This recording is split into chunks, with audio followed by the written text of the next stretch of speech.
লিটন সৌম্য নয় প্রথম ওপেনার তানজিদ তামিম, এই বিষয়টি ক্লিয়ার করে বলতে বললেন ক্রিকেট বিশ্লেষক নাজমুল আবেদিন ফাহিম।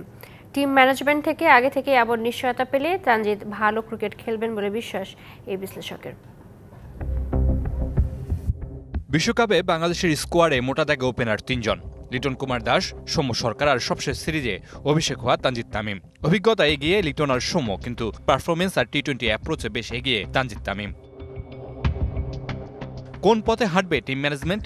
ওপেনিংয়ে লিটন সৌম্য নাকি তানজিদ তামিমের জায়গা নিশ্চিত করে তার সাথে নামতে বেছে নেওয়া হবে আরেক ওপেনার,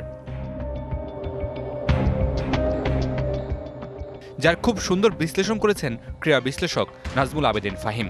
তানজিদ তামিম প্রথম ওপেনার এটা নিশ্চিত করে জানিয়ে দিতে অনুরোধ করেছেন টিম ম্যানেজমেন্টের কাছে। দ্বিধার মধ্যে থাকলে এই ওপেনার থেকে সেরাটা বের করে আনা সম্ভব হবে না বলে জানিয়েছেন তিনি। তানজিদ তামিমকে যেন দ্বিধায় থাকতে না হয়, ব্যাপারটা যেন এমন না হয় যে লিটন যদি একটু ফর্ম ফিলে পায়, সম্মত আছেই, ওরা দুজন ওপেন করবে, শান্ত নাম্বার 3 তানজিদ তামিম ড্রেসিং রুমে থাকবে, এই আবহ যেন তৈরি করা না হয়। এটা যদি হয় তানজিদ তামিম তাহলে খেলতে পারবে না। আমার মনে ওকে এই ব্যাকআপটা করা দরকার যে ও এই মুহূর্তে দলের সেরা opening batsman, which is true। নগদে 500 টাকা বা তার বেশি পেমেন্টে পেতে পারেন ঢাকায় জমিসহ 20 কোটি টাকার পুরস্কার। শ্রীলঙ্কা আর জিম্বাবুয়ের বিপক্ষে সবশেষ 2 টি-20 সিরিজে লিটন ছিলেন একেবারেই নিষ্প্রভ। জিম্বাবুয়ের বিপক্ষে তো তার ব্যাটিংয়ের ধরন নিয়ে উঠেছে প্রশ্ন।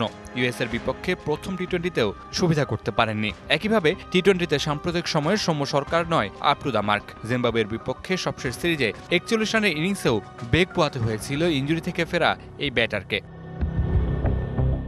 সেদিক থেকে তানজিদ তামিম ছিলেন সাবলীল। টি-20 সুলভ 5 টি-20 খেলে 2 50-র পাশাপাশি 123 স্ট্রাইক রেটে ব্যাটিং, সেই সাথে সবশেষ বিপিএলে চতুর্থ সেরা স্কোরার ছিলেন এই ওপেনার, যা ওপেনিং সমস্যার সমাধানে আশা দেখাচ্ছে বাংলাদেশকে।